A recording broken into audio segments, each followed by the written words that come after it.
Assalamualaikum warahmatullahi wabarakatuh. Halo semuanya, perkenalkan nama saya Aziza Raihani S dengan NIM 856522929.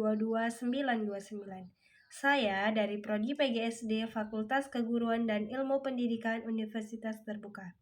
Dibuatnya video ini untuk memenuhi tugas 1 tuton mata kuliah Pancasila.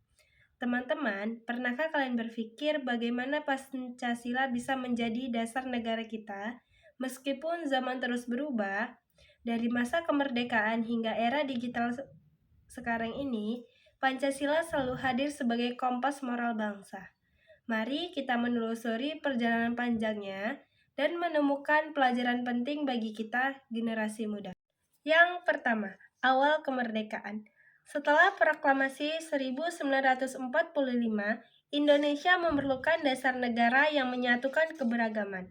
Lahirnya Pancasila yang digali oleh Soekarno dalam sidang BPUPKI pada tanggal 1 Juni 1945 menjadi jawaban atas kebutuhan itu.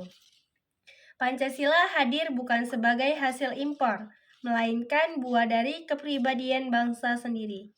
Pada masa awal kemerdekaan, Pancasila menjadi pedoman dalam membangun identitas nasional dan semangat persatuan di tengah kondisi pasca penjajahan yang sulit. Yang kedua, masa RIS dan demokrasi terpimpin. Namun, perjalanan Pancasila tidak selalu mulus. Tahun 1949, Indonesia sempat menjadi Republik Indonesia Serikat atau yang sering kita singkat dengan RIS.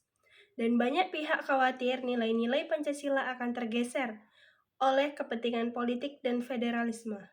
Tapi, semangat nasional kembali kuat ketika Indonesia kembali menjadi negara kesatuan pada tahun 1950. Di masa demokrasi tersimpan tahun 1950 sampai 1965, Presiden Soekarno menegaskan kembali pentingnya Pancasila melalui konsep Manipul Unsdek, Undang-Undang Dasar 1945, Sosialisme Indonesia, Demokrasi Terpimpin, Ekonomi Terpimpin, dan Kepribadian Indonesia. Meski idealnya Pancasila ingin dijalankan sepenuhnya, sayangnya praktik politik saat itu cenderung terpusat pada kekuasaan. Yang ketiga, masa Orde Baru. Lalu datanglah masa Orde Baru pada tahun 1966 sampai 1998 di bawah pimpinan Soeharto. Pancasila dijadikan asas tunggal bagi organisasi sosial dan politik, serta diajarkan lewat P4, Pedoman Penghayatan dan Pengalaman Pancasila. Tujuannya bagus untuk menanamkan nilai Pancasila, tetapi dalam praktiknya seringkali dijadikan alat legitimasi kekuasaan. Disinilah kita belajar bahwa Pancasila tidak boleh dimonopoli oleh satu golongan atau dijadikan tameng politik. Yang keempat, era reformasi.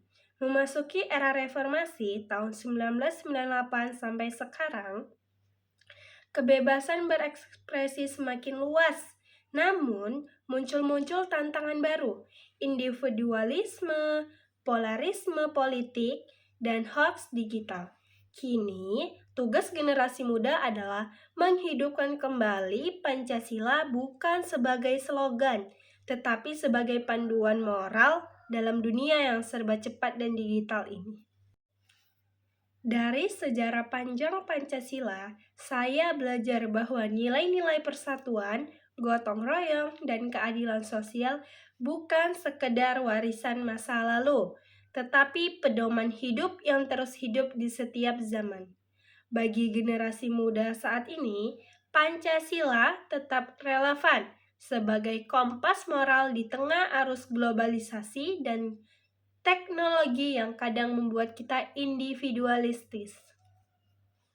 Dengan mempraktikkan toleransi, berpikir kritis, dan bertindak jujur, kita bisa membuktikan bahwa semangat Pancasila bukan hanya untuk dikenang, tetapi untuk dijalankan setiap hari. Sekian dari saya, sampai jumpa di lain waktu teman-teman. Saya akhiri. Wassalamualaikum warahmatullahi wabarakatuh.